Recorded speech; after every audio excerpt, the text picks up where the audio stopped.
Nggih. Kula pernah mirang dari kiai wonten ing Al-Qur'an ada ya ayuhan nas, berarti kan wahai manusia, terus ada juga ya ayuhan mu'minun dan sebagainya.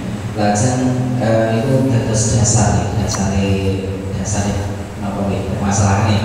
Terus enten apa teng Al-Qur'an itu afala yatadabbaruna Al-Qur'an, artinya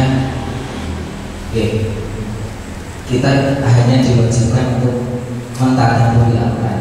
Kalau untuk yang mentafsirkan adalah ahli tafsir pun menguasai ilmu tadi. Nah, pertanyaannya pun apakah secara pribadi misalnya kita boleh mentadabburi Al-Qur'an, yang artinya apapun bisa kita ambil, bisa kita pakai sendiri, asal output yang dihasilkan setelah kita mempelajari dan mentadabburi Al-Qur'an itu outputnya adalah kebaikan. Nggih. Ngata mawon karena dipun jelasaken makna tadabbur itu menapa. Ngata mawon. Assalamualaikum warahmatullahi wabarakatuh. Kalau pertanyaannya apakah kita diperbolehkan mengambil pemahaman dari Al-Quran untuk kebaikan kita. Jadi Al-Quran itu nanti isinya tentang produk hukum, kemudian tentang kisah, dan kemudian tentang keimanan. Ketika berhubungan dengan kisah-kisah yang melihat ibarat baik kita, ini siapapun diperbolehkan untuk mengambil pemahaman dari sana. Artinya untuk mengambil ayat kemudian kita dasarkan menjadi dasar kita untuk istilahnya menasihati orang lain, bahasa kita mengambil ayat untuk menasihati orang lain itu tidak perlu, tidak harus kita kembali ke fikih atau kembali ke kitab-kitab penjelasan ulama, tidak perlu, tidak harus seperti itu. Karena apa? Karena nanti tidak terkait dengan fatwa hukum. Tidak terkait dengan fatwa hukum.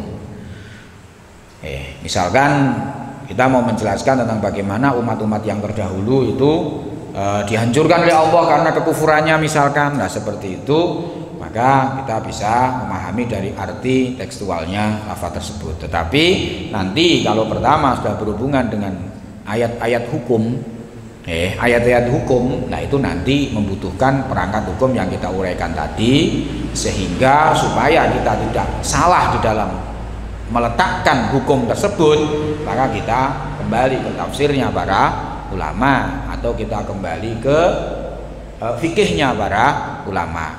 Demikian pula ayat-ayat yang mutasabihat. Ayat mutasabihat itu sebuah ayat yang multitafsir, bisa ditafsirkan beberapa macam penafsiran.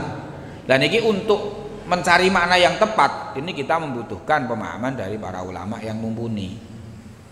Jadi artinya boleh-boleh saja kita membaca terjemahan, dari terjemahan itu kemudian kita ambil istilahnya niku nasihat-nasihat yang baik untuk kita pakai dalam keseharian maupun kita pakai untuk menasihati orang lain, niku diperbolehkan ketika tidak terkait pertama dengan ayat hukum, yang kedua dengan ayat-ayat mutasabihat atau ayat-ayat yang memiliki makna yang samar, memiliki makna yang multitafsir, sehingga kita membutuhkan pemahaman dari para ulama yang mumpuni. Ini sebenarnya artinya apa, arahnya apa, seperti ini. Jadi tidak yang disampaikan harus mengikuti pemahaman para ulama, sekian banyak ilmu yang digunakan, itu tidak untuk semua ayat, tetapi ayat-ayat hukum kemudian ayat-ayat mutasabihat. Seperti kita mengetahui bahwa Allah itu maujud, ya sudah, Allah itu wujud. Nah ini tidak perlu, tidak harus kita kok iki tafsirnya mana toh yang Allah itu wujud. Karena apa? Karena bahasanya sudah soreh. Soreh itu artinya apa? Soreh itu tidak bisa diartikan lain kecuali hanya itu. Nah kalau kebetulan kita membaca ayat-ayat yang tidak bisa diartikan lain kecuali hanya itu, dan itu langsung bisa kita pakai. Tapi sekali lagi batasannya tadi ketika tidak terkait dengan ayat hukum, kemudian yang kedua tidak terkait dengan ayat-ayat yang mutasabihat. Jadi yang terkait dengan nasihat seperti kisah-kisah Nabi umat-umat terdahulu itu bisa langsung kita pakai ibrah.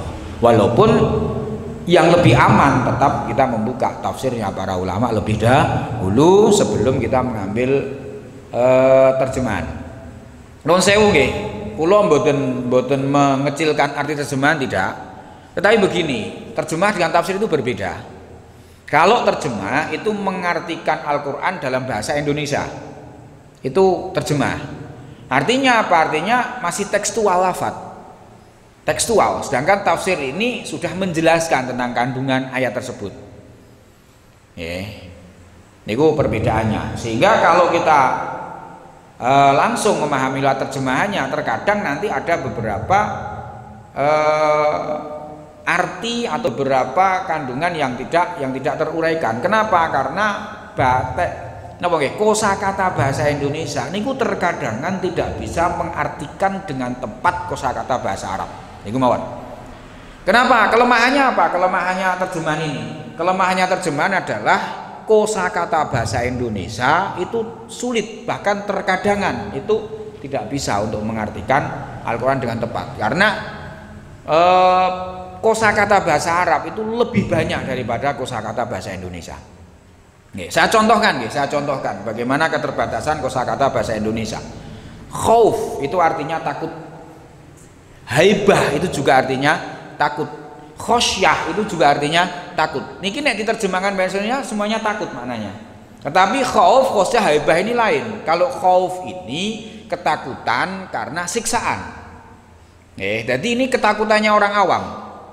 Kita takut kepada Allah karena Allah ini mampu untuk menyiksa siapapun. Itu namanya khauf. Jadi khauf niku mbayangke galake Gusti Allah.